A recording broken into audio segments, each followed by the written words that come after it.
How many people are in the room? That was the first thing Stella asked me as she settled in at the table. I looked around the diner. It was 2 in the morning. The place was mostly empty. What do you mean? How many people are in here right now? Besides us, she said. Maybe 5, 6, I replied. Stella's lips trembled. How many people are in the room exactly? She was terrified. I counted.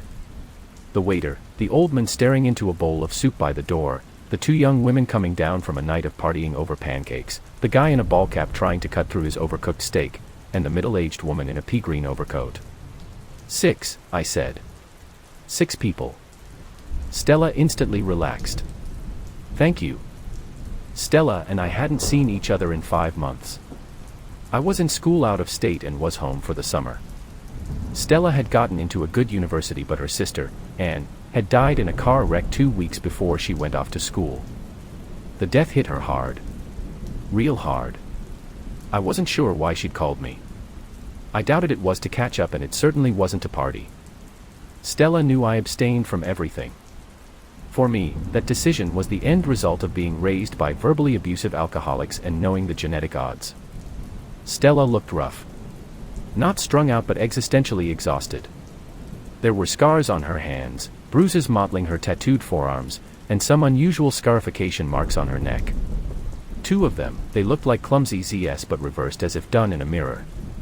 Stella's friend Corey had dropped her off at the diner about 30 minutes before I'd gotten there. I didn't know him well, but what I did know, I didn't like. So, how are you holding up? I asked. Stella didn't answer. The waiter appeared and Stella looked him over cautiously before she ordered a black coffee and a slice of blueberry pie. I got a hot tea and a side of fries, though I wasn't exactly hungry. We sat in uncomfortable silence for a few minutes before Stella, staring down at her hands, asked, "What's the worst thing you ever did?" I shrugged, said, "Lied to people. Lied to get out of things. Mostly to my friends, in high school.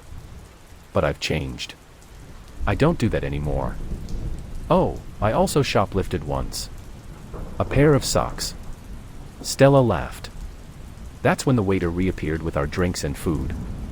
Stella jumped. Her eyes wide. Face flushed. The other people in the diner turned and looked but did nothing. "You all right?" the waiter asked, weirded out. Taking a deep breath, Stella slowly sat back down. "Yeah, sorry," she said.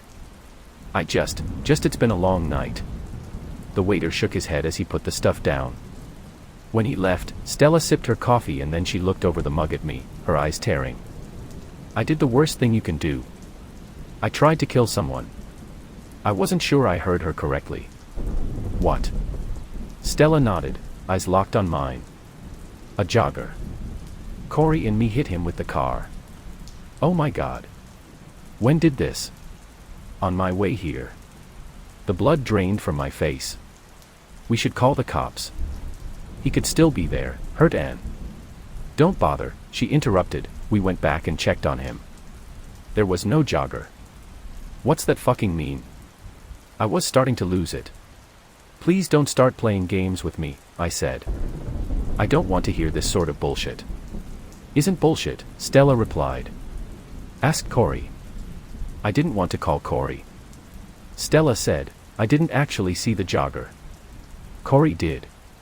That's how I knew."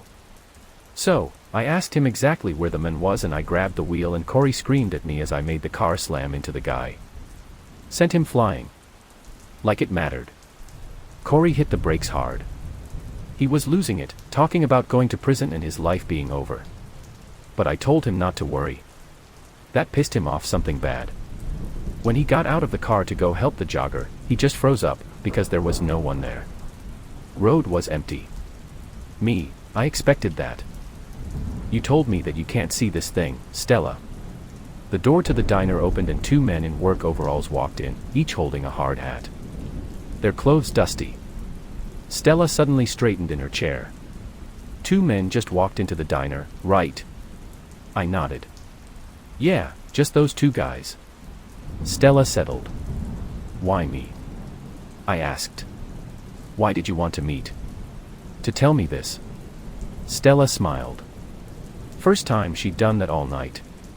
Because I knew you'd believe me. I swallowed hard, my throat suddenly, impossibly dry.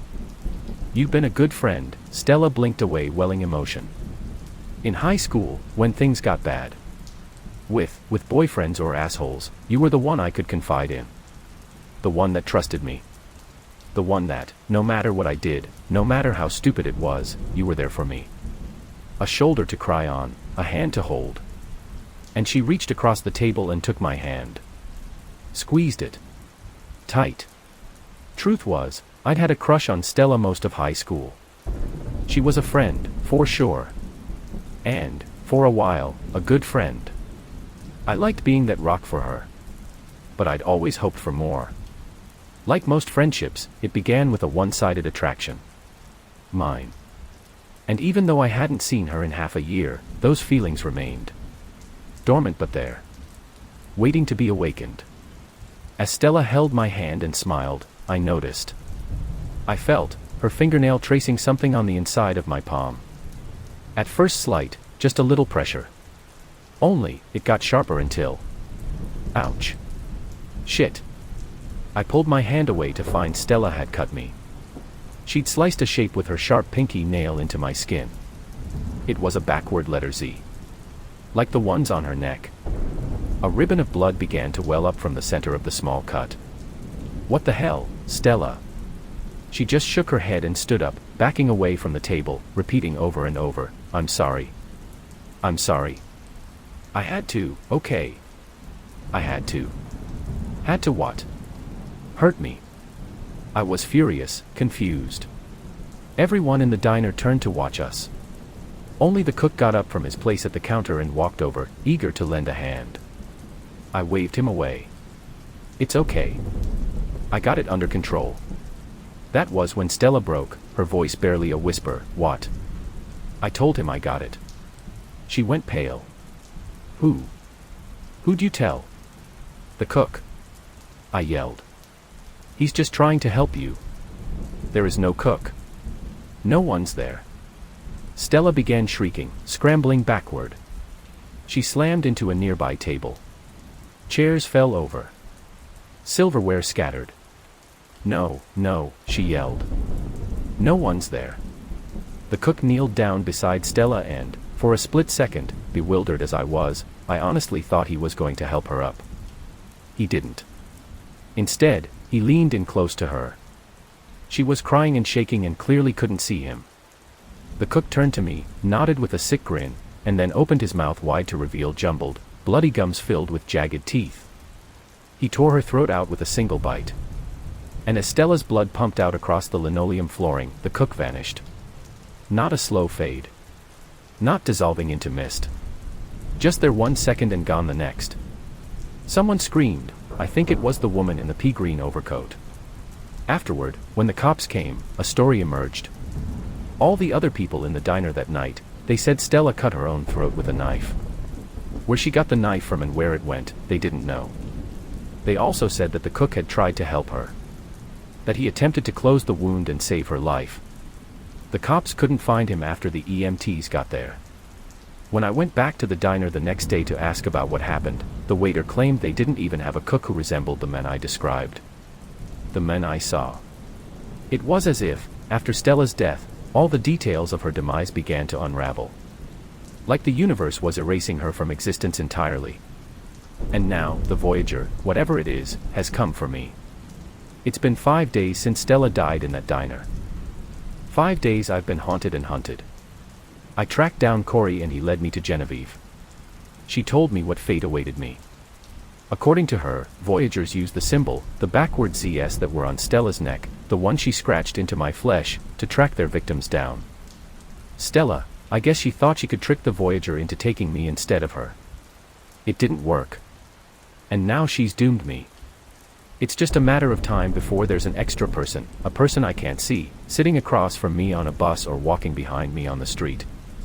Right now, I'm in my bedroom at my parents' house. I haven't left in 48 hours and they're getting worried about me. They'd heard I lost a friend, though they can't seem to recall anyone named Stella going to high school with me, and so they're being compassionate and letting me stay cooped up. but they've told me I've had visitors. Folks stopping by unannounced. Folks who, when I crane my neck out my window to catch a glimpse of them standing on the porch, aren't there at all. Just my parents talking, gesturing, into empty space. I'm going to have to leave this room eventually. That or my parents will get worried enough that they'll have me helped out, likely to the hospital. And when I get there, I'll be asking the same questions Stella did. How many people are in here right now? How many exactly?